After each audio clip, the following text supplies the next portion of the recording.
us. Perfect. Now we also have our online guests joining us. So today's session is on anti-sanctions arbitration protocols, and it's organized by the Russian Arbitration Association, of which I am a very proud member, together with law firms Mansors and Labrador Law.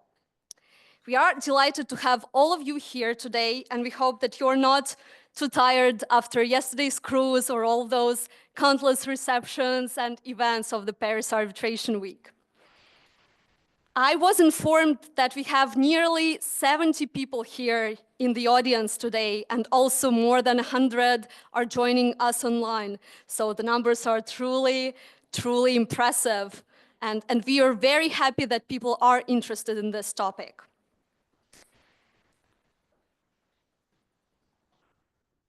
The topic we are discussing today is of significant importance, particularly in the context of ongoing geopolitical landscape and the impact on the international arbitration. Unilateral sanctions have significant impact on all of us.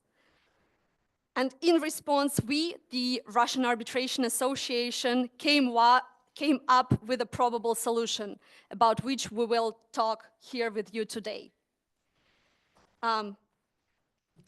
Our speakers, of course, don't need the presentation, but I still will take a few minutes to present our distinguished panel. So we have Gustavo Labrador today.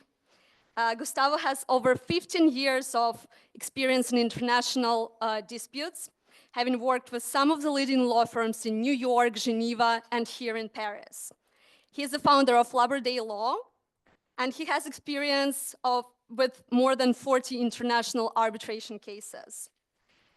Gustavo will talk about the peculiarities of representing clients in the international commercial and investment arbitrations which are affected by sanctions. We have Vladimir Khvaley today. Mr. Khvaley has significant experience participating in litigation both in Russia and outside of Russia, and arbitrations with Russian and foreign parties. Vladimir has also acted as a counsel and arbitrator in numerous cases in various areas, and he is the chairman of the board of the Russian Arbitration Association. Vladimir will highlight the anti-sanctions arbitration protocols, which are aimed at assisting the parties which are affected by sanctions. And we have a guest speaker here today, Anton Maltsov. Anton is a partner in a Russian law firm called Malink, Vaitishkin and Partners. He specializes in dispute resolution and commercial and corporate law, with a particular focus on industries such as automotive, oil and gas, and chemicals. He is a co-head of the working group on case law monitoring of the Russian Arbitration Association, and he will touch on the amicus curiae brief to the Court of Justice of the European Union regarding the interpretation of the Article 11 of the Regulation 833 of 2014. And me, I'm Isabella Pruskaya. I am a member of the Russian Arbitration Association, and I'm also counsel and arbitrator based in Monaco and Geneva, and I will be moderating today's session. So with that, Gustavo, the floor is yours. Thank you, Isabella. Good afternoon, everyone. Thank you for the introduction and for organizing this event.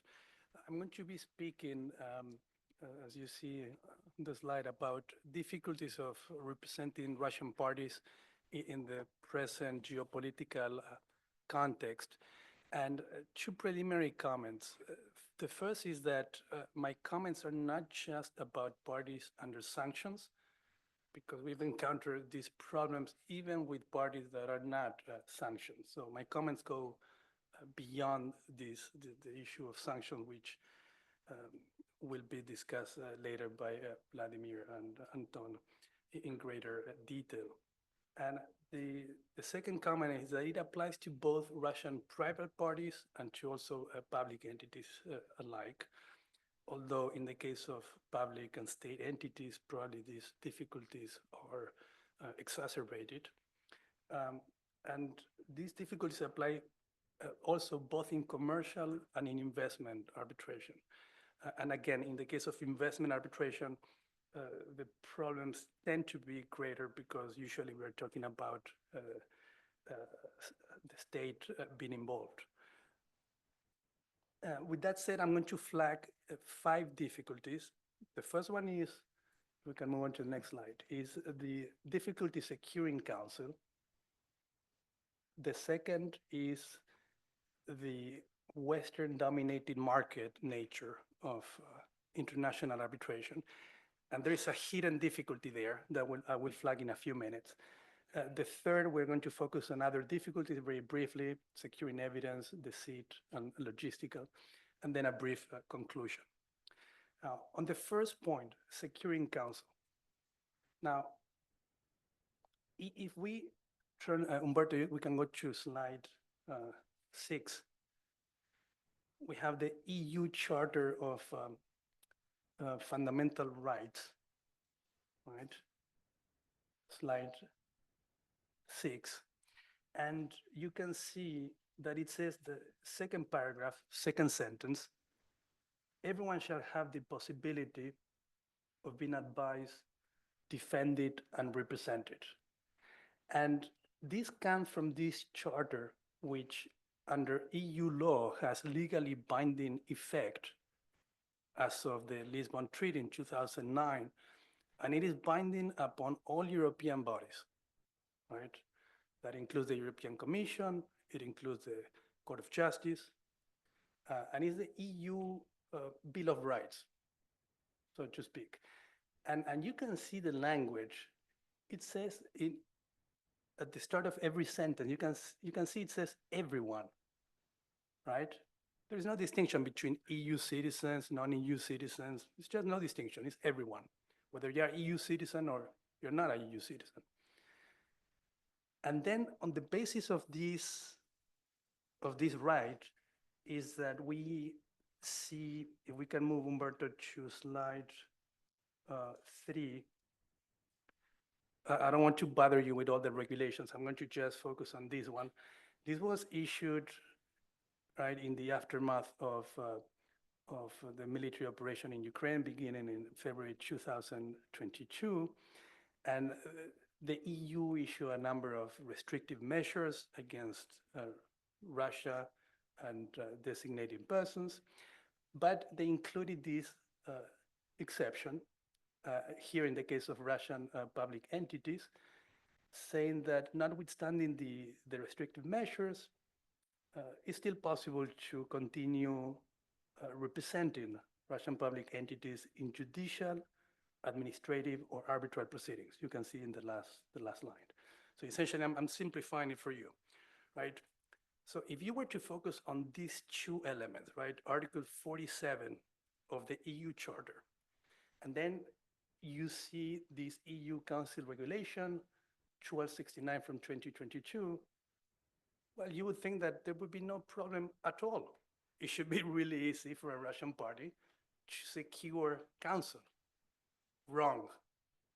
It's actually in practice very, very difficult. And the reason is because it's very difficult to get paid. Banks will make it extremely difficult to process any payment coming from a Russian party. And this is whether they are under sanctions or not, engaging in what some people call over-compliance. Banks get concerned that they themselves might be subject to some fines or some difficulties themselves if they allow some payments to go through. And therefore, out of an abundance of caution for them, they reject payments. And there is very limited recourse against that. While on paper you can secure counsel, in practice it's in fact quite difficult to exercise that right. That is the first difficulty. The second one is, if we can move Humberto to slide 7, is it's a Western-dominated market, right? Um, and then the next slide, slide 8. Now, you may have seen this before, right? This is the GAR 30 power ranking, as I like to call it. Now, it's entirely dominated, not just by big Western law firms. It's entirely dominated by Anglo-Saxon law firms. In fact, of the 30 uh, uh, top GAR 30 firms, 28 are Anglo-Saxons. The only two that are not that are here in the ranking is the last one, La Live, and then you have GBS, which was an American law firm. They broke away about a couple of years ago, but they used to be part of Sherman & Sterling. So the point stands that it's a heavily dominated West, market dominated by the West.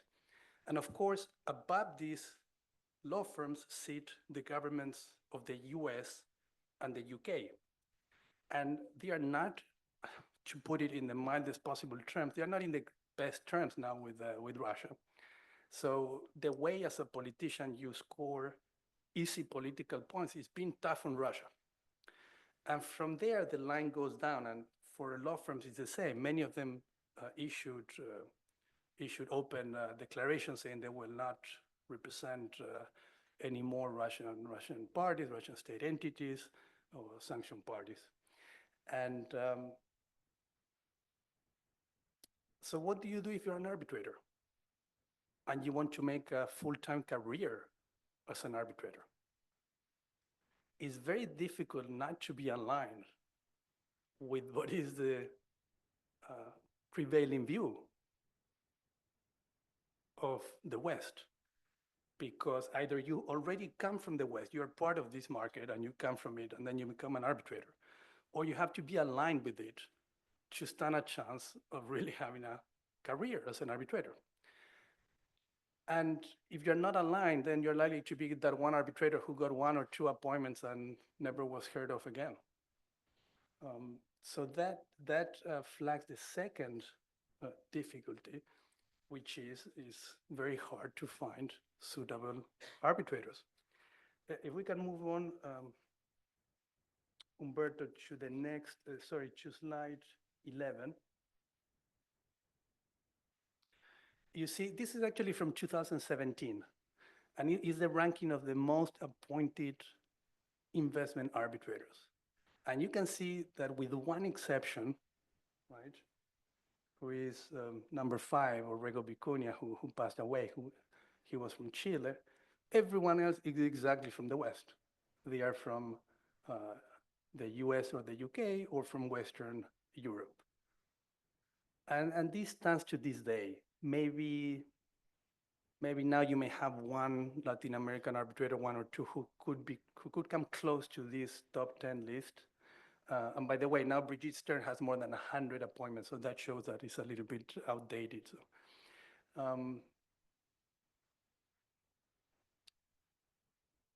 and it illustrates that point, that really the pool of arbitrators reflect the market share of the West in international arbitration.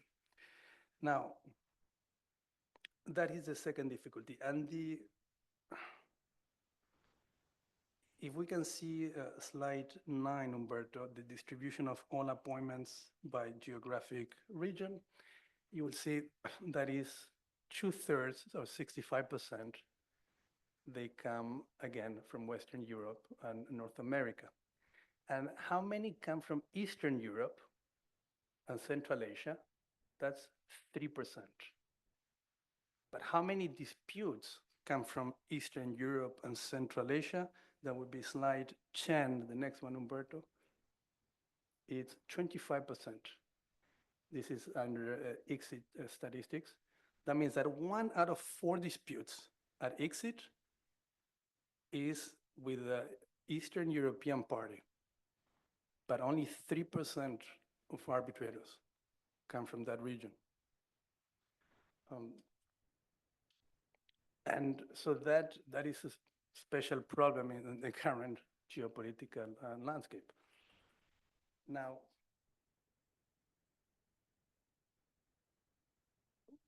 other difficulties I'll turn now to the last section is section 3. Humberto, if we can turn to slide number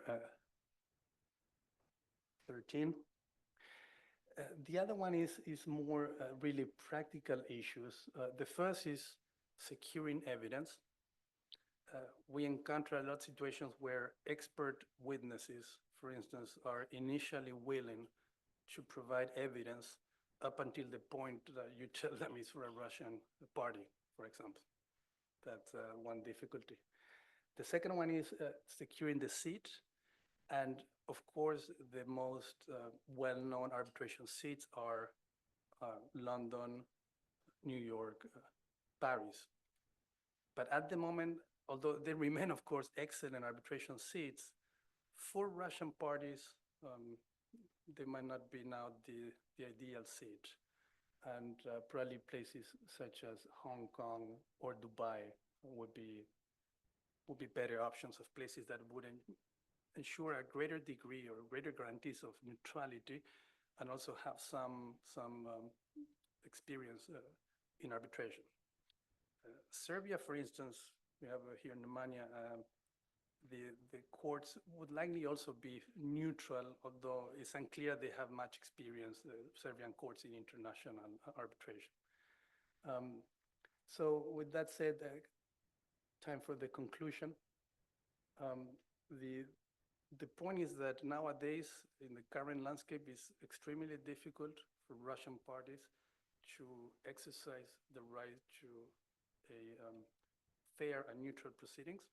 In short, to have access to justice in the sense of Article 47 of the EU Fundamental Charter of Rights. But it's possible to do something about it to mitigate those difficulties with planning in advance and extra amount of work. It's really resolving some of these problems is like having almost a second arbitration or a second job. And in the next minutes, Vladimir and Anton will shed some light on ways to sort and mitigate these problems. Thank you.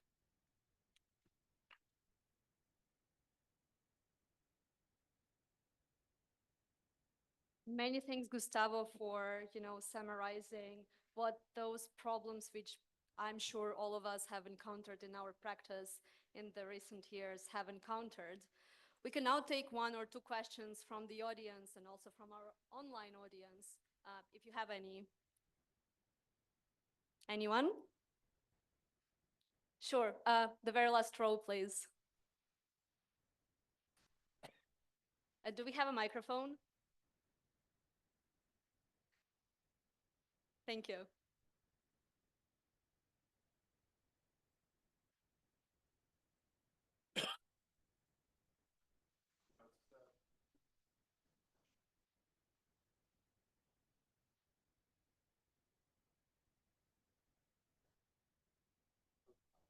Does it really work, the microphone? Because for people who are online, they'll probably not hear you. Can we?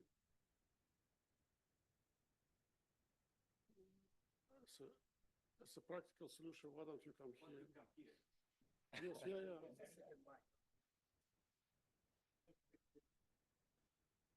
Dmitry, why don't you ask questions here using this microphone?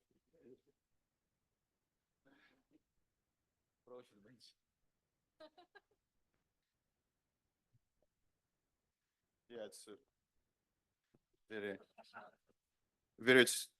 Oh fuck! It would be echoed.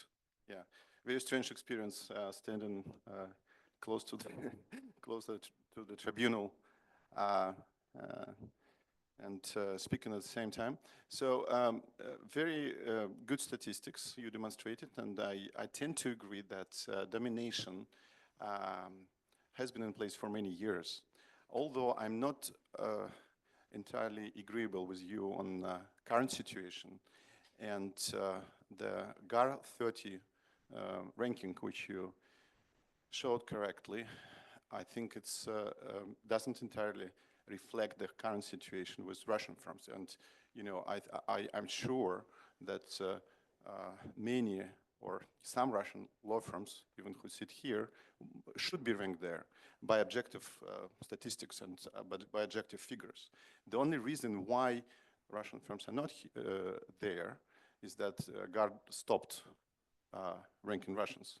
That's the only reason. I'm pretty much sure that would be a different situation. And you would have seen Russian law firms, which I think it's probably a consensus that Russian law firms are flooded with arbitrations right now and running much more cases than, you know, some of those firms who are ranked. You know, it's interesting that one of the top law firms which were ranked in the top 5. I don't want to disclose this, but one of the partners approached me last October, something confidentially, and internally he said we're running out of cases, and I want to have appointments now, and you know, we simply have not enough cases in our caseload. That's the situation. And again, it's within top 5. Many thanks, Dmitry, for your very valuable comments. That's very true. Do we have any online questions to Gustavo? Sure. To the gentleman, you're absolutely right. I mean, that's one way to mitigate. I mean, that because of the boycott of Western firms, you have to find a way, an alternative to get counsel. And of course, one way is to secure local Russian counsel. So your point is entirely correct. And it is one of the ways that in which the initial difficulty I flagged was solved by many Russian parties. And well, I mean, many of them already had some big Western firm, and they said, I cannot have it anymore. I'll get local counsel in Russia. So I mean, for sure, it was also a good thing for Russian law firms. But still, because the market is so big, the problem to some extent is still there. Many thanks, and we are moving to Anton. Thank you, Anton. We will leave. We see that there are some other questions and comments, but let's just leave it for after presentations. We'll have time for it. Thank you, Isabella. Thank you, Vladimir. Thank you, Gustavo. I'll chime in with Gustavo's outcry, but from maybe a little different angle. And I'm going to talk about the case that sent shockwaves through the arbitration community late last year. You may see on the screen, it's the case Rebel versus Stanko Import. And the significance of that case is that it may change the landscape of the arbitration market in Europe for years to come. At least, well, my expectation, it could reduce the popularity of the EU as a seat of arbitration and the popularity of EU nationals as arbitrators in cases that involve a sanction element. Although that specific case had a Russian party as one of the contestants, the implication of that case are much broader. It may touch upon issues that are very similar and which the so-called no claims clause is similar in countries other than Russia, and we can look at the Middle East, at Asia and Africa as such examples. Now, the story in a nutshell. Imagine the year 2015, and there's a Belgian company called Rebel, which has a Russian customer called Stanko Import. They entered into a contract to supply certain aviation equipment for a project connected with Russian helicopters. Okay, that's the year 2015. Okay, but still, since the goods were dual-use goods, They could be used for civilian purposes as well as for military purposes. The supply required a license from the Belgian export authorities. Now, you remember that the sanctions, the first sanctions were in place starting from 2014. The contract was in 2015. So the gear was ready in 2017. The supplier went to the Belgian authorities to get a license, but surprise, surprise, the license was refused because of the Russia sanctions. Article 11 of the EU Council Regulation 833, 2014. Okay, so what happens next? What happens next? Of course, the customer wants its money back, and the supplier managed to return a portion of that advance payment through third parties, but the remainder wasn't paid. Arbitration followed. The contract said it's ad hoc arbitration with a seat in Sweden. Sweden is part of the European Union, as you may well know. And the tribunal consisted of a London-based arbitrator, let me see, Sophie Nappert, then Sandra Kaznova, a Swedish arbitrator, and Russian arbitrator Svetlana Krupko. They issued an award in favor of the Russian claimant, partial award. The award was split. The arbitrators said that as regards the refund of the advance payment and interest on it, the EU Council regulation does not prohibit to return advance payment for equipment, for goods that were never supplied. Okay, but with respect to the damages claim, they decided that the damages claim falls under Article 11, and it could not be granted as a result of the European sanctions. That wasn't good enough for Rabel. Rabel initiated set-aside proceedings in Swedish courts, and the Swedish court had to deal with the application, with the scope of application of Article 11 of the EU Council regulation. Apparently, the questions connected with that article, interpretation of that article, was so complex that the judge decided to get guidance from the Court of Justice of the European Union.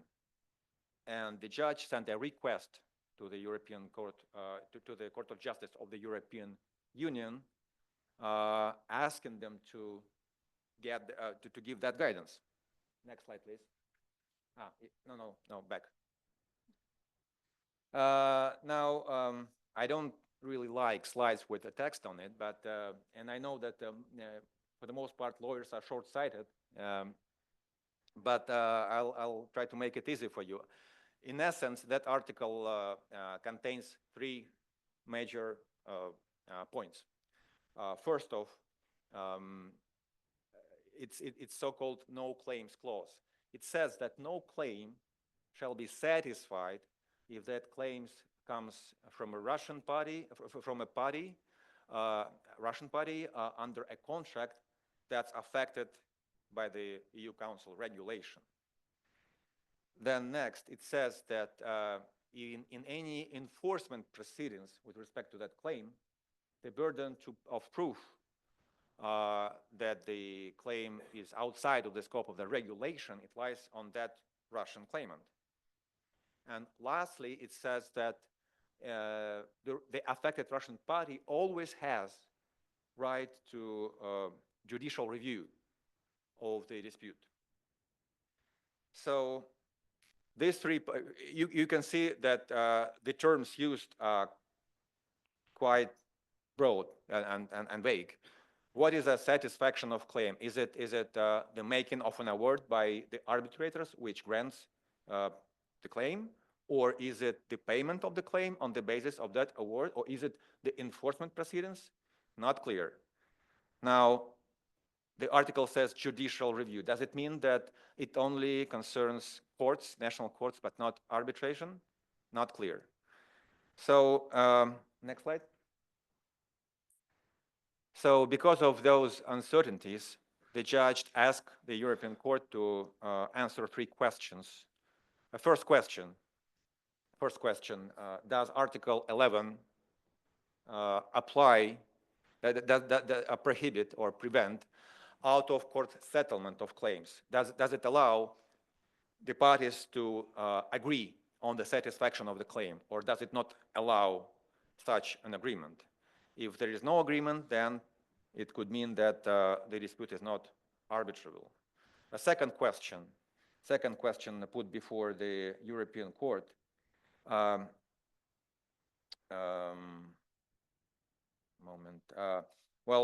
Does a EU court that administers a set-aside proceeding, does it have an obligation to annul the award if it doesn't line up with that article, Article 11?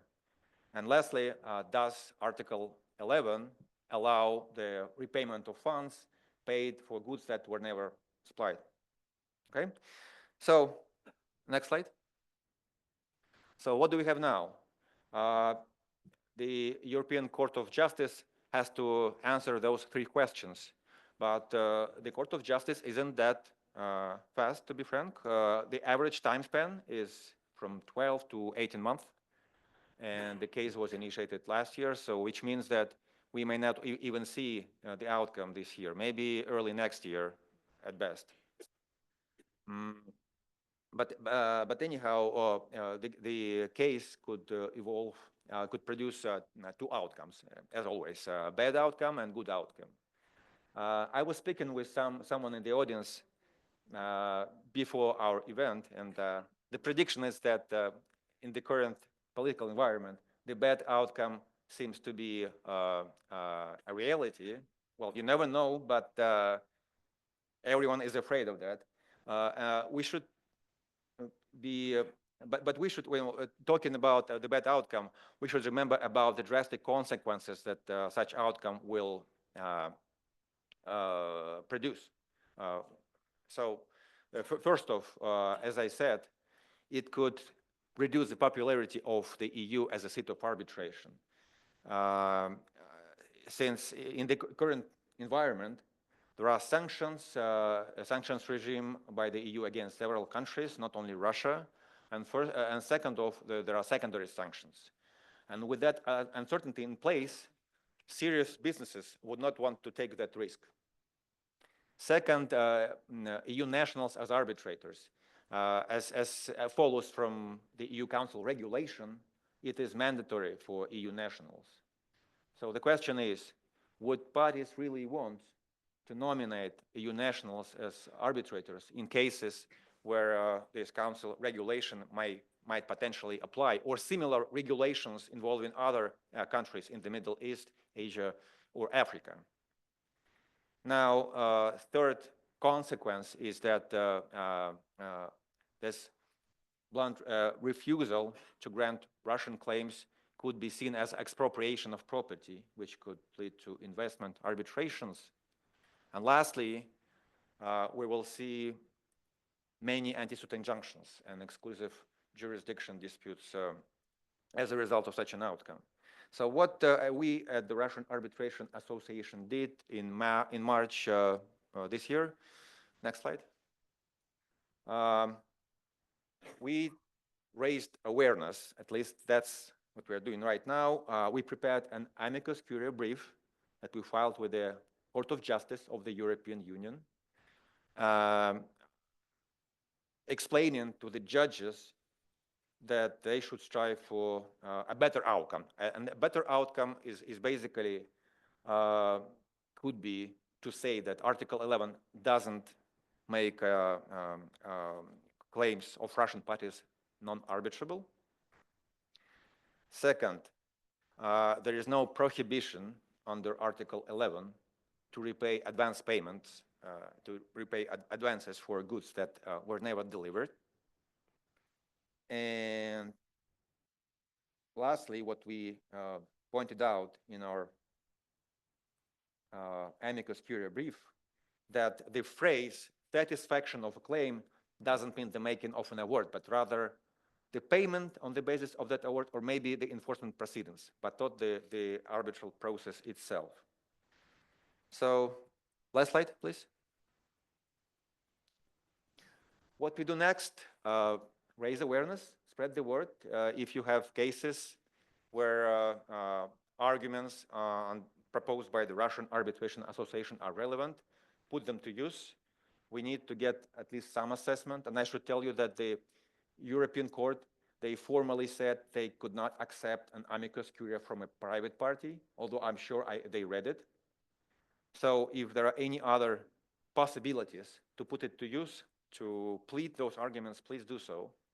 And give your clients a heads up, if the outcome is negative, you may want to revisit the arbitration agreements. That's something that is very practical, seems to be like an inevitable consequences. So thank you. We stay in touch, and we hope for the best.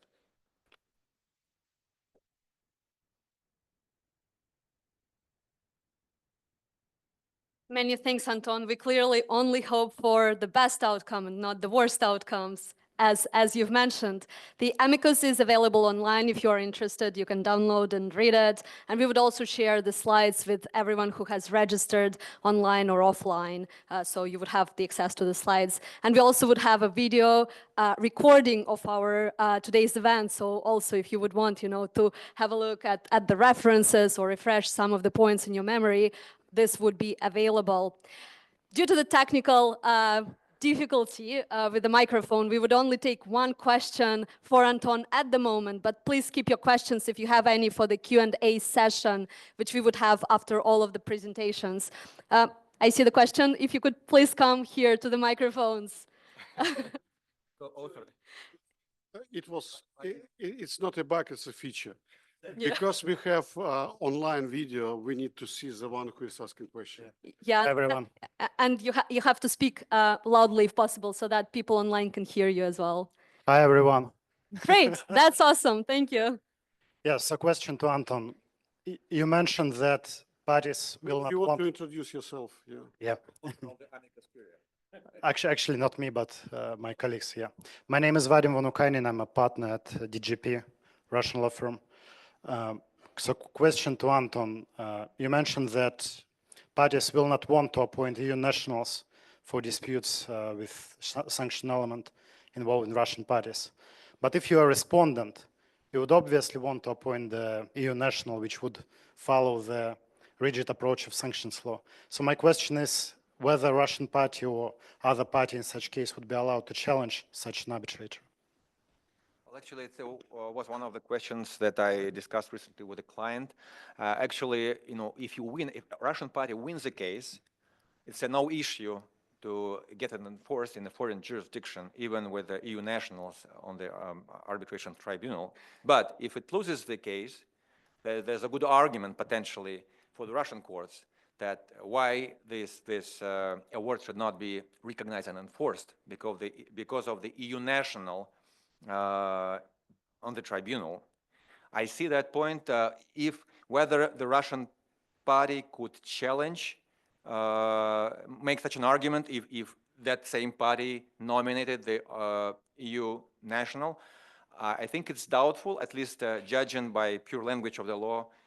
It's of a bad faith conduct. Maybe an estoppel could be invoked as a defense, but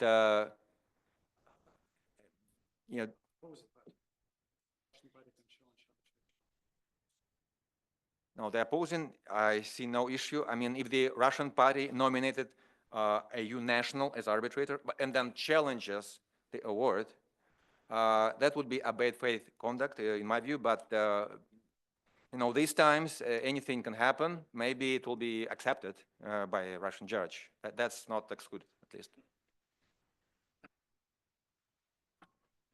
Many thanks, and we are now moving on to Vladimir. What is the solution to all of those issues which we are encountering?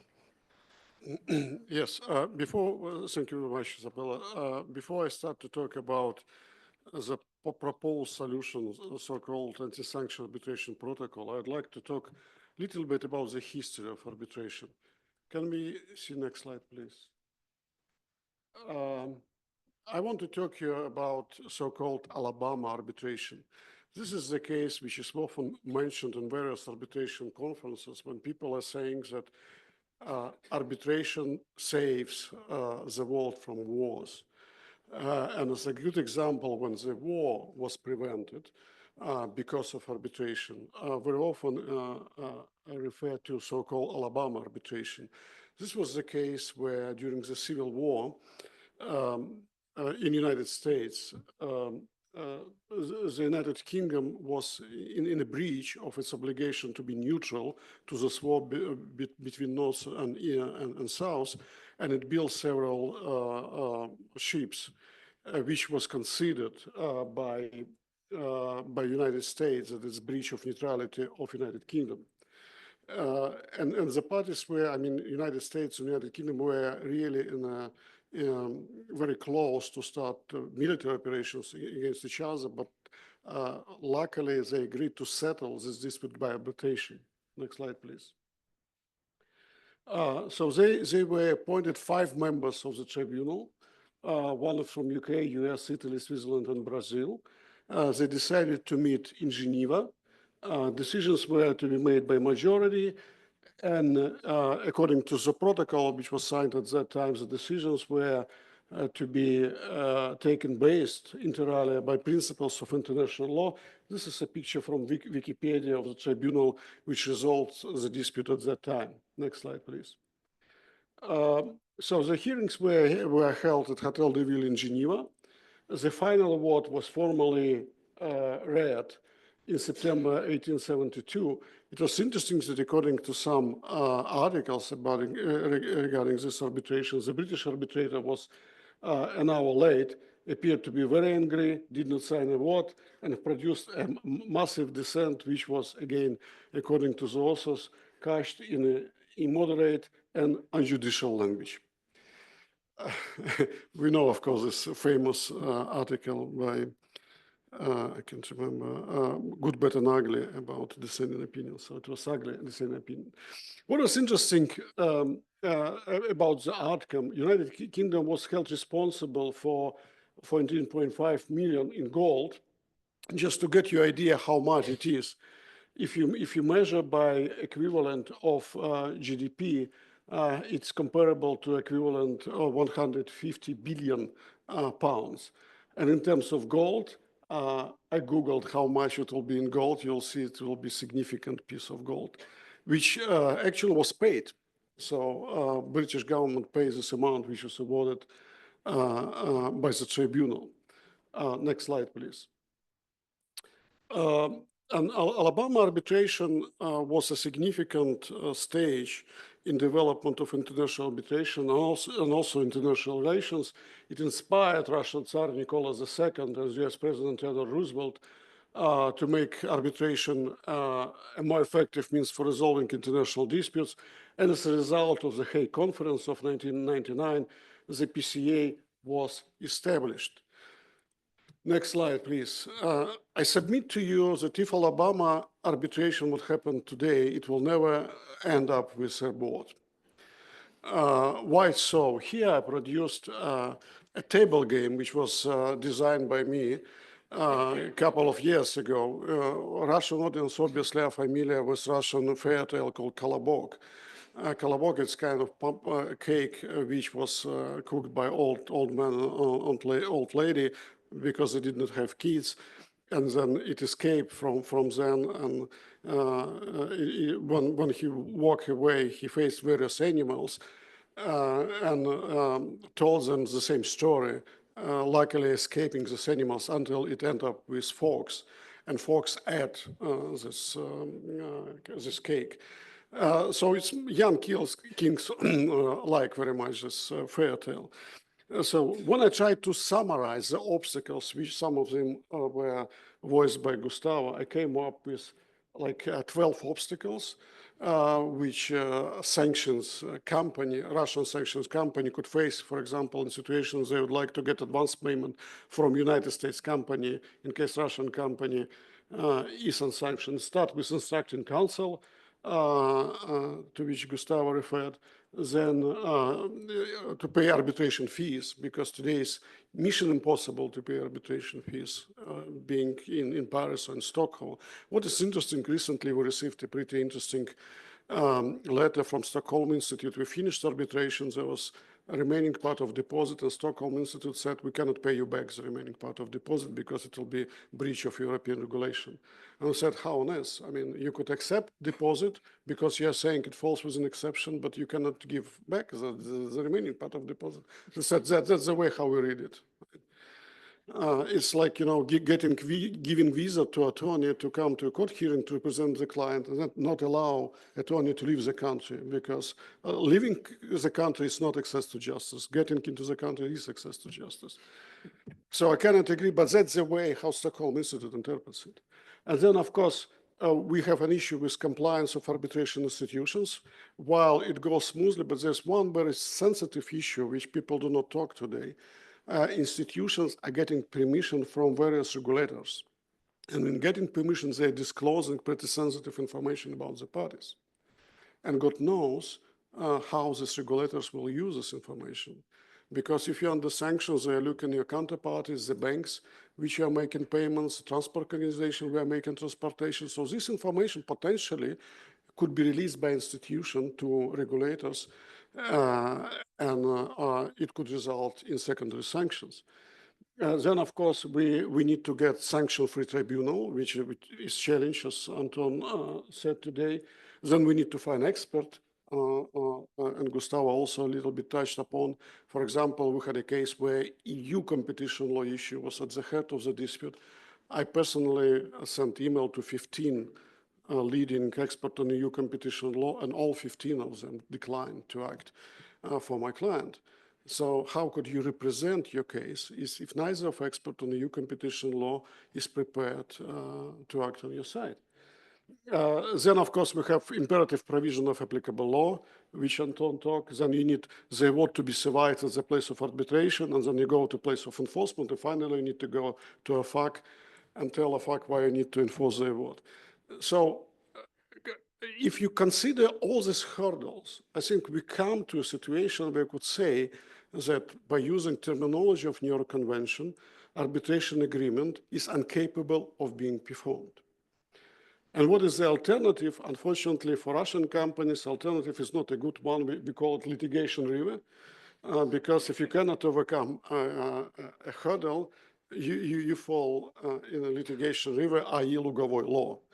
But the problem with Lugovoi law, of course, is that you could win the case, you could get the judgment of Russian court, and we know statistics that I think a Russian law firm, Kiap, made very interesting survey regarding how many cases under Lugovoi law were submitted to Russian courts. There are, I think, around 300 cases. But you cannot really enforce this decision outside of Russia. So you could use it as a shield, but not as a sword. If you're still involved in international business activity, you need to have enforceable decision outside of Russia, not inside of Russia. So now, what is the next slide, please? What's happening now in Russia with arbitration clauses? And here I refer to a very interesting survey, next slide please, which was made by Russian law firms. What they did, they analyzed their portfolio of M&A deals, which they supported in the last 3 years. And they analyzed what kind of provisions related to applicable law, arbitration clauses were included into this transaction. So this survey is a pretty accurate reflection the tendencies in Russia with regard to choosing the place of arbitration applicable law. Next slide, please. And what we will see with regard to dispute resolution clauses, 23% refer to state courts in Russia, 77% refer to arbitration. But if you look into arbitration, they refer to either Russian Arbitration Center, then Hong Kong was on a second place, on a third, Russian Chamber of Commerce. Dubai got 7% together with ICC, but if you look, for example, to LCA got 3%, and Stockholm Institute only 1%. So Stockholm Institute, which used to be the leading arbitration institute for Russian-related dispute 10 years ago, 15 years ago, now it's got only 1%. And I submit to you that this tendency will increase, especially if European Court of Justice would decide, according to broad interpretation, certainly close Europe for Russian companies. And even today, being prudent lawyer, I cannot recommend European seat to any of my clients. So what is one of the proposed solutions apart from submitting dispute to some other centers? I don't want to talk about, again, hurdles, but let's talk next slide about solutions. So we propose to come base to basic. If we are in a situation when institutions are subject to sanctions regulations, that we need to get out of institutional rules and refer to ancestral as it was 200 years ago, i.e. ad hoc arbitration. Then, of course, we know that in ad hoc arbitration, you need sometimes support. For example, in appointment of arbitrators, you need to appoint an authority. We propose to use either PCA or Corsica, which is Cairo Center, or Asian International Arbitration Center. Why? You ask me why these three institutions? Because these are institutions established under international agreements. They are not subject to national regulations. So they are not subject to European regulation sanctions or American regulation. We propose to include into arbitration clause from the very beginning, the place of arbitration should be neutral, but what is important, the tribunal would have authority to change the place of arbitration if place of arbitration ceased to be neutral to the parties. And arbitrators would have to appoint, to schedule a hearing in a neutral place accessible to the parties, and select the currency of payment of arbitration fees, the currency which is neutral to sanctions. Because we know that today paying in US dollars, in euros, it's almost impossible, but you could pay in other currency. But again, the tribunal should have authority to decide, okay, we'll take fees in dirhams, for example, or something else. And also applicable law, as a solution, we propose to rely on principle of international law, lex mercatoria rather than national law. Next slide, please. You have links to the protocol. What was also important and a pretty significant step in transparency, we propose that arbitrators before taking appointment, not after taking appointment, before taking appointment, will fill a declaration where it disclose to the parties whether they are subject to any sanctions regulations. It could be related to making of payments, or getting permissions and so on and so forth. Because I've had from one of my colleagues a situation when in a dispute with non-Russian party, and Russian party appoint US arbitrator. And US arbitrator said, well, I realize that because Russian companies under sanctions, I need to get permission from AFAC. I applied for this permission. Because I get this permission, I cannot proceed with arbitration. And the arbitration was stayed for more than 1 year. Of course, one could say, well, you need to challenge this arbitrator because of an ability to consider the case. But again, absence of any provisions regarding neutrality of arbitration clause, there are certain doubts whether institution will accept this challenge. Because many institutions are in the same situation. They're also applying for various permissions and waiting for months. So this is in essence what we are proposing. You could look into this draft protocol, it's still draft. We are getting comments. And we received already many comments relating to protocol and declaration. We'll be happy to hear your views. I said about applicable law, yes, it's international principles of law, individual principles, yes. Yeah. Thank you very much.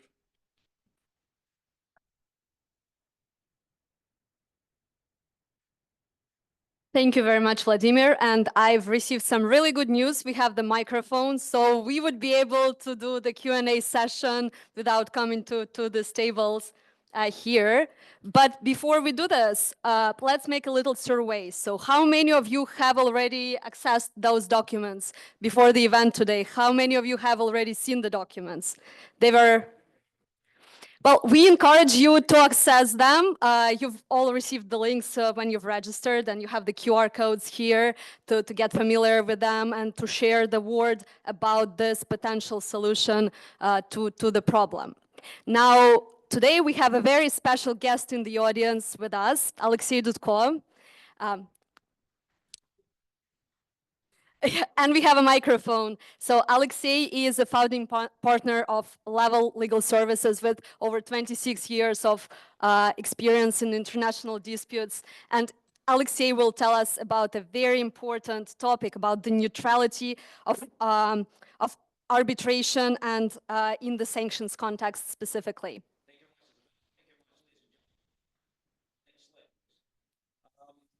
Actually, this is the reflection, perhaps, of the arbitration community when in 2022, there were the massive introduction of sanctions, especially for Russian US, was a difficult time. Because if we reflect on what happens, where it was and where we are now, it can summarize, the situation could be summarized effectively with two impressions. The first one is that, do you have the right? Yes. Can you exercise it? No. And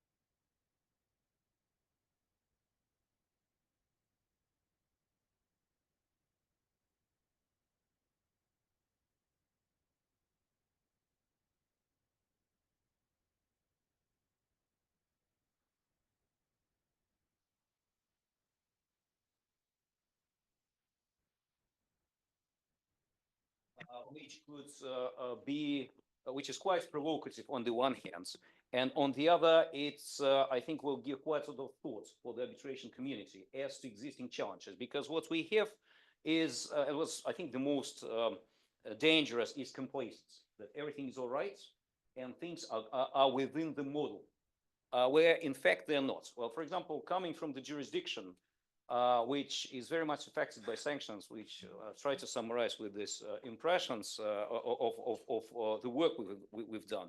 I think that the real issue could be summarized in the term of sanctions neutrality, because you have this interesting and beautiful rules and regulations, but in fact, what we see now is there's a real gap between the legal provisions and how arbitrators and arbitration community are acting in certain disputes. You all heard about massive, stories of non-disclosure of certain facts, especially in relation to the well-known military events which took place in 2022, when arbitrators they effectively under the pressure or due to their own conviction they harbored very much Russophobic ideas, but nevertheless, and actually expressed them in writing or in various media.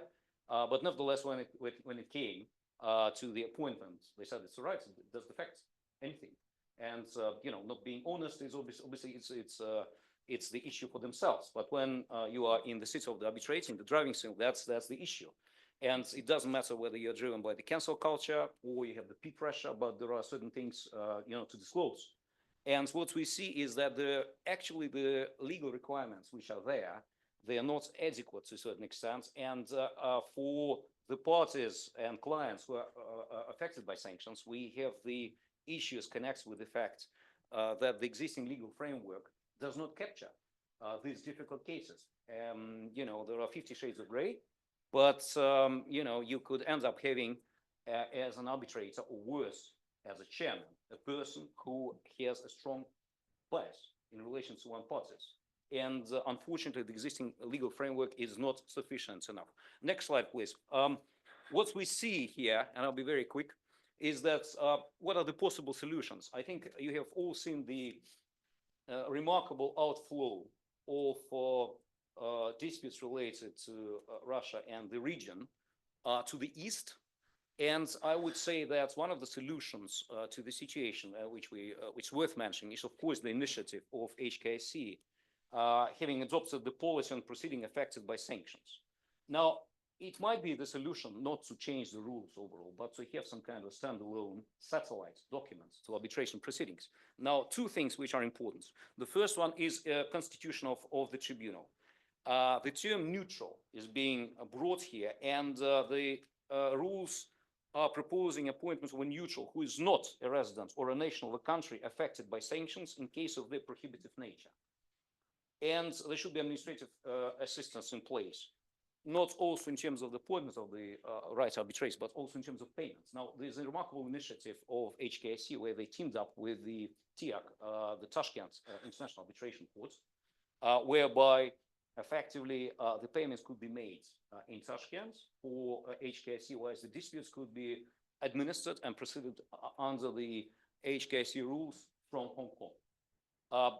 This is obviously quite a flexible, arrangement, and it removes quite a lot of the difficulties, I think, for the party. But the most important and the core issue is, of course, the appointments of a neutral. And I think, for example, myself coming from the ICC background and having been yesterday, day after yesterday, on the meeting of the Global Arbitration Commission, there are also intensive debates as to what could be done here in relation to the sanctions. There is a de facto practice of the court whereby chairman or chairwoman of the tribunal in the situation of the situation of the necessity to preserve sanctions neutrality, normally the practice is following the best approach of appointing someone who is not coming from the sanctions jurisdiction to avoid sanctions creeping in through the back door of either the personal lex arbitri, whereby a UK or US national could be legally obliged to apply sanctions, which most of them, of course, deny, but which is an issue nevertheless, or by the issue of the place of arbitration of the applicable law on the substance.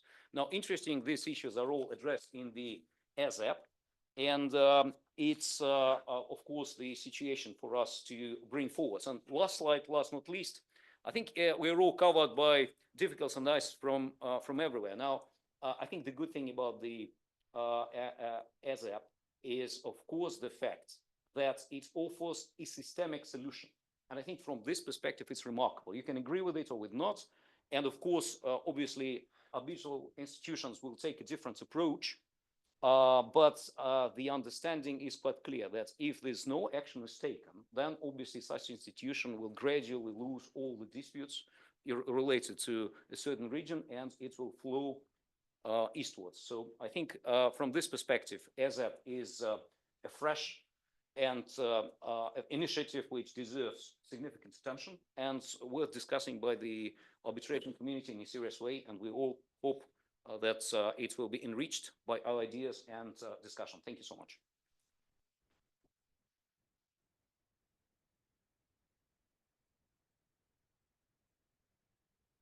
Many thanks, Alexei. And before we go to the refreshments part at ASAP, we have also the Q&A session, and I hope that you've saved all of your questions and maybe some comments so that you can address them to our distinguished panel. And I also hope that we have some online questions. Do we have any? Well, not yet. So we also invite all of the online participants to send their questions and comments if they have any to the Zoom chat. We'll start with the questions from the audience. Any questions?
Can you come closer, because people who are online cannot hear your microphone if you speak in one of our microphones.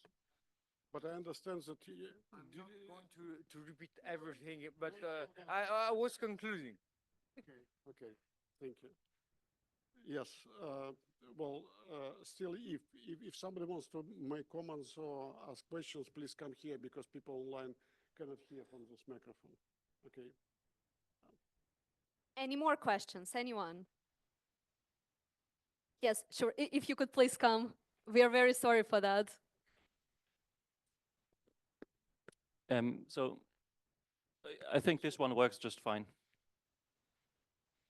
So first of all, thanks to the panel for your remarks. I like that a lot, and I agree with most of what you have said. I disagree slightly with Andrea. I'm rather pessimistic, because I think there is quite a lot of hypocrisy still going on, and one of the things that I've experienced are working quite well is to basically point it out in a subtle and very polite way, because one of the things that a lot of judges or arbitrators may, of course, be influenced are those that you mentioned, such as peer pressure, and there's, of course, those who are very actively taking political stance, and there are also others who may be subconsciously pressured, and it does help to actually, well, point out that cases are not to be decided due to their political nature and rather the rule of law. And the other thing that I wanted to comment on is the idea to rather not appoint nationals from countries affected by the sanctions. I do think that is a very wise idea. One different angle to look at it, though, might be that appointing the right arbitrator is just one side of the coin. The other one is that in the end, you need to have a president who's good and a president who is neutral.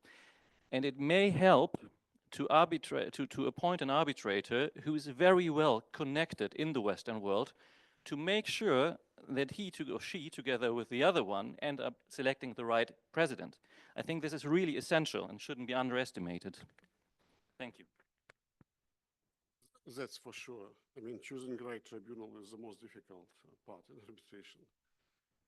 You know, as I'm saying to my young associates, you know, pleading a case, it's the easy part. To select right tribunal, that's a difficult one. Okay, any questions or comments? Do we have any online? Here, so they feel intimidated. Do we have any online questions, comments? Not yet. We hope that you're not discouraged because you need to come here for the microphone. Please, I saw that you have a question.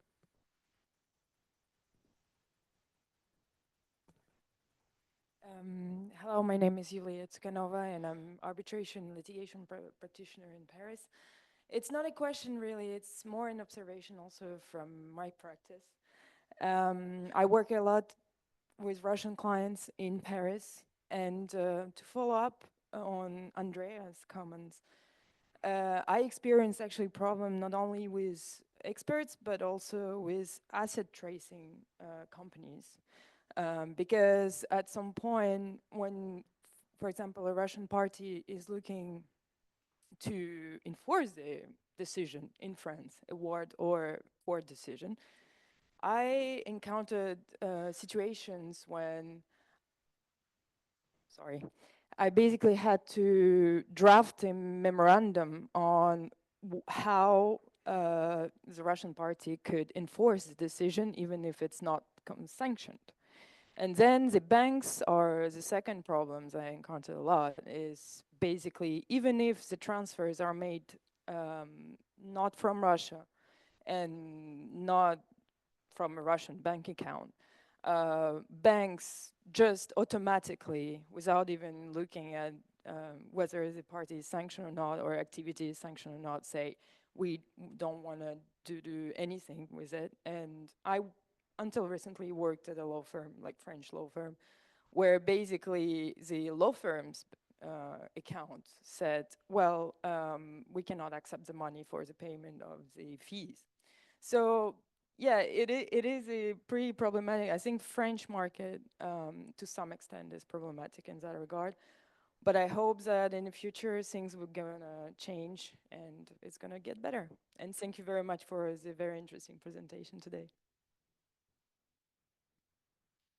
Yeah. Many thanks for the comment. Do we have any? We do.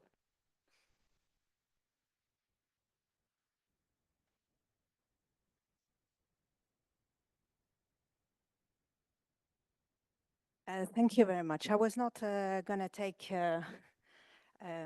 but I think I've got an announcement to make. I'm Sabrina Toscani. I'm a practitioner in Paris.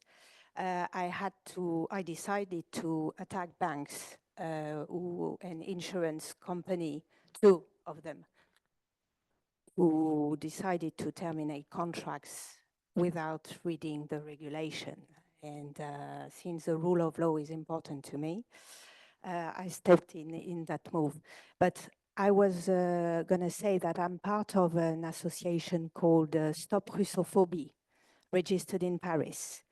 And I am, of course, at your disposition to discuss that, because I think that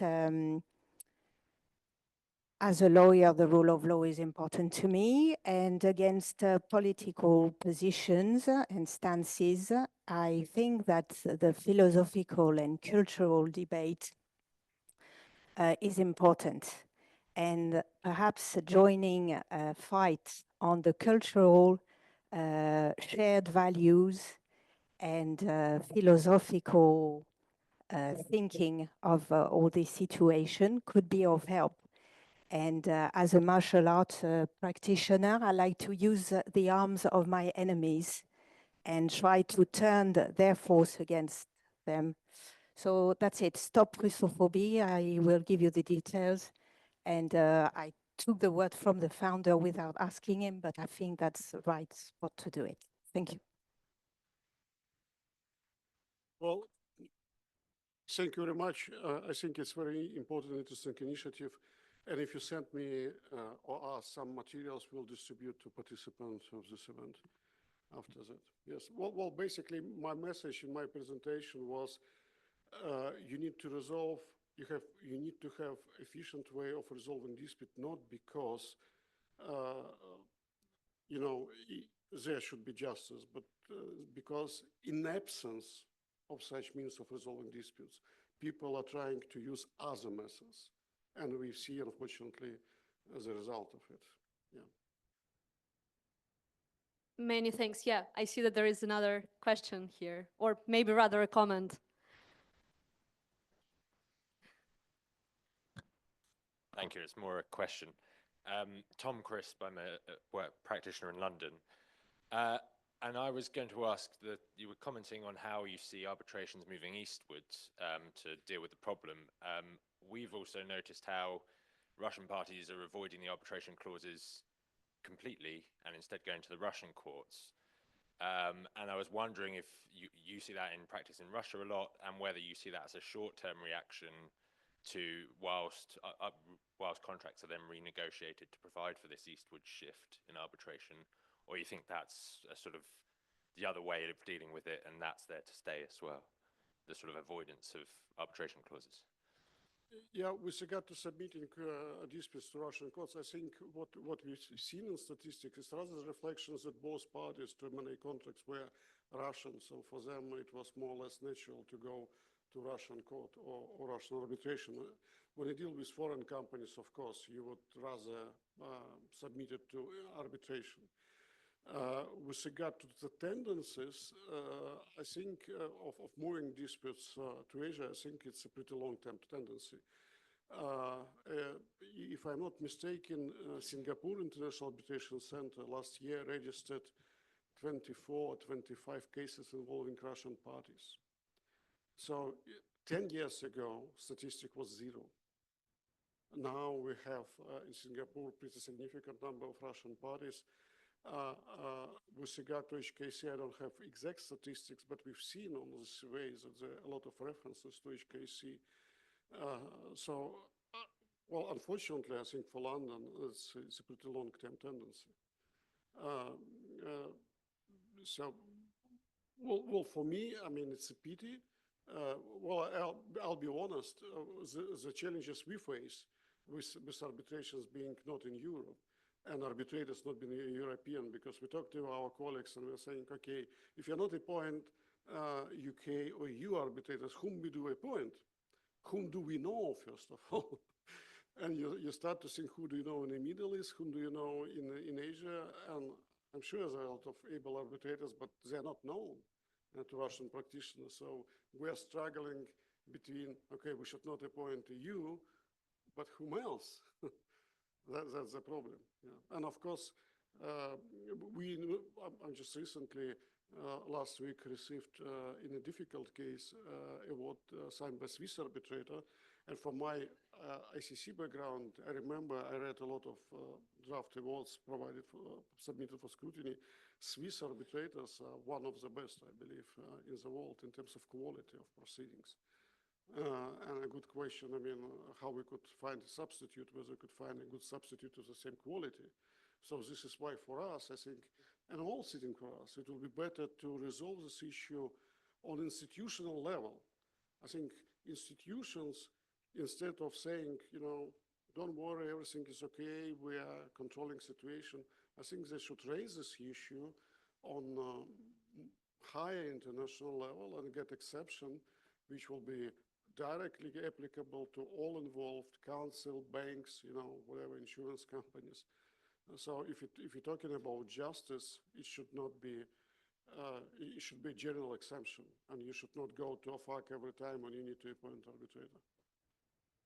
And the case you refer is obviously disappointing when they're saying that, you know, quantum expert is accounting service. No. Yeah, absolutely. We still have a few minutes for an extra question or an observation from anyone. Sure.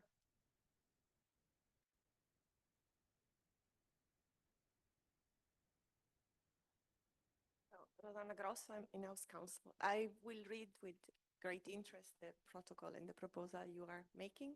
I just wanted to understand if the parties agree to a new arbitration system, like you suggested, would they have to agree as a protection for two parties, a waiver of the right of a Russian party to seek exclusive jurisdiction in Russia, or would it be an automatic, in your view, waiver of this right, or would they have to put it into writing, like we go for this model and we also agree to stick to this arbitration? Thank you so much. With regard to waiver, because I often seen such kind of clauses, and I remember we negotiated, I think in 21, like 6 months, we negotiated arbitration clause with some of our clients when they are, you know, putting various waivers not to apply to Russian court, what happens if you apply to Russian courts, and so on and so forth. First of all, I have serious doubts that such kind of waiver will be accepted by Russian court. Because Russian court's exception jurisdiction, it's like a super imperative provision of Russian law. If they do believe that dispute is affected by sanctions, they do accept jurisdiction.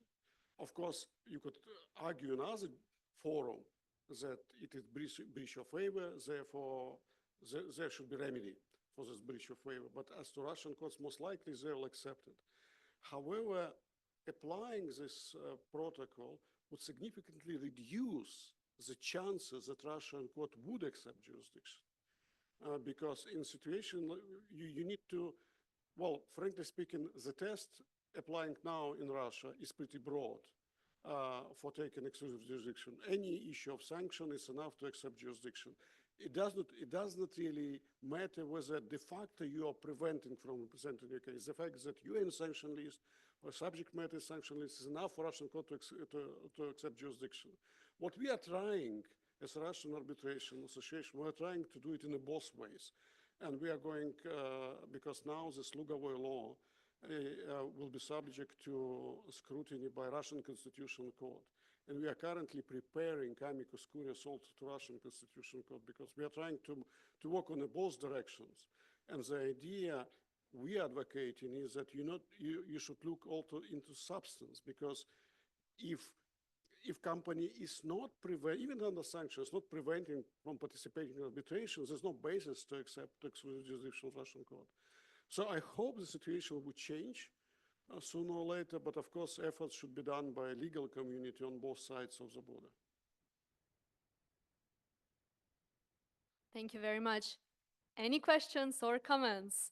Yes? Yes, please, Tatiana. Unfortunately.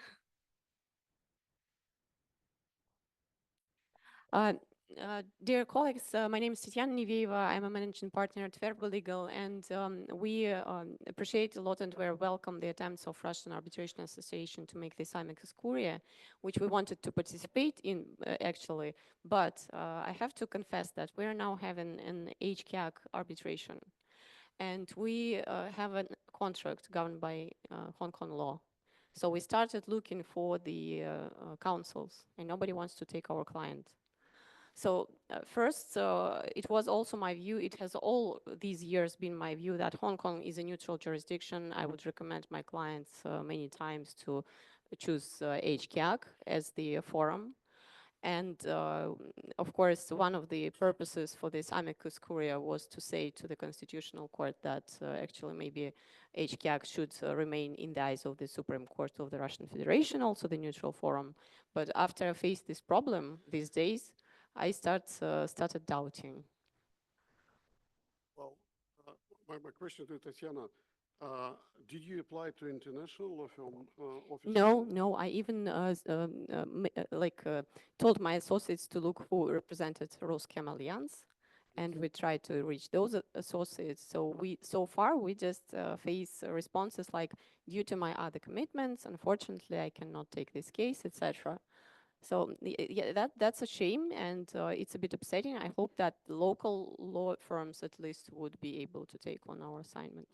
I'm sure you'll find one. If not, tell me. Me too, but like neutrality and access to justice in Hong Kong is well, that's the issue now. because in Hong Kong there are many international law firms, and as Gustavo said, they are taking their policy not to accept Russian clients. But if you look into local law firms, because in Singapore is the same situation.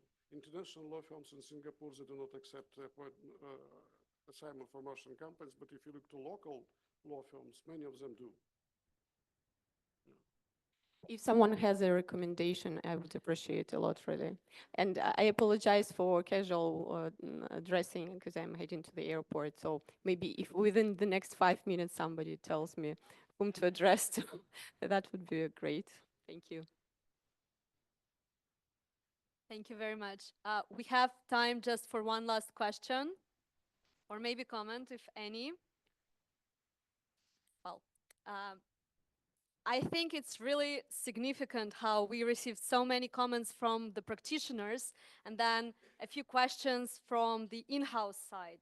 Clearly shows that really in our practice, we all have problems, and then in the practice of in-house lawyers, that they just have questions. But in the essence, we all have questions on how, you know, what is the situation and how to figure it out and how to move on and to actually continue practicing and do what we all like to do. And I now invite you to stay here still for some time, to network, to give Tatiana some tips if she's still here before going to the airport. And, you know, and please spread the word and please share with your colleagues. By the way, with regard to quantum expert, I believe I could recommend you one staying over there, a good one. Yeah. Thank you. Beauty of events like this one.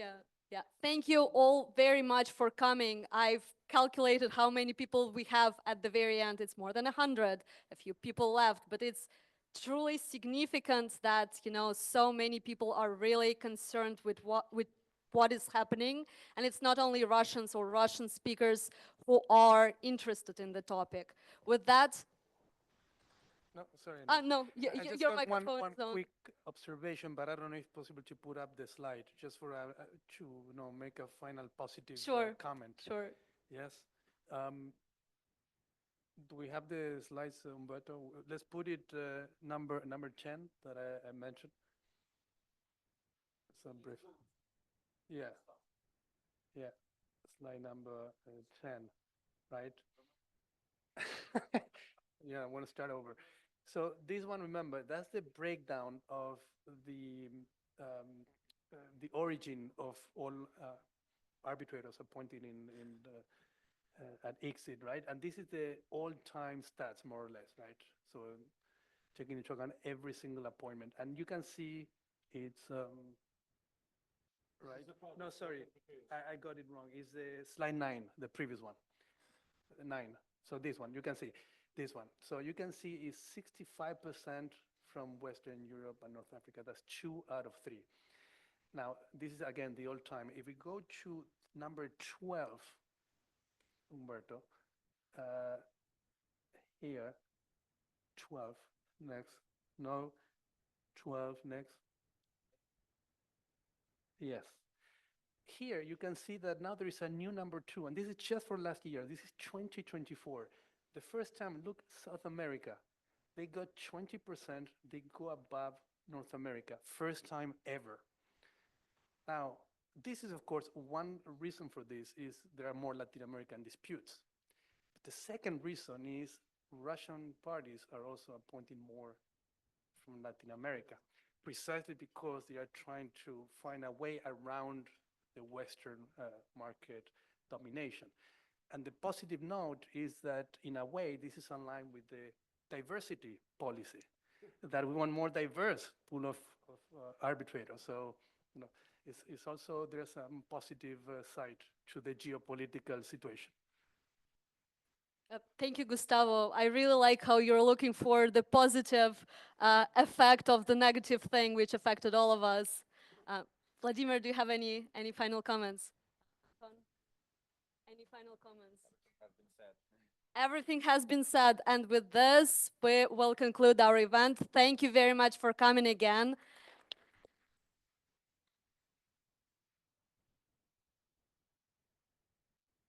Yes, запись, есть слайды. We will distribute the slides, and we will also distribute the link to the video recording, and we will probably upload it on YouTube on the Russian Arbitration Association's channel, so you would have a chance to rewatch again and to share with your colleagues and friends and clients if ever needed. Now we invite you for a little cocktail, and please stay for some networking and to exchange the ideas and to discuss this further. Thank you.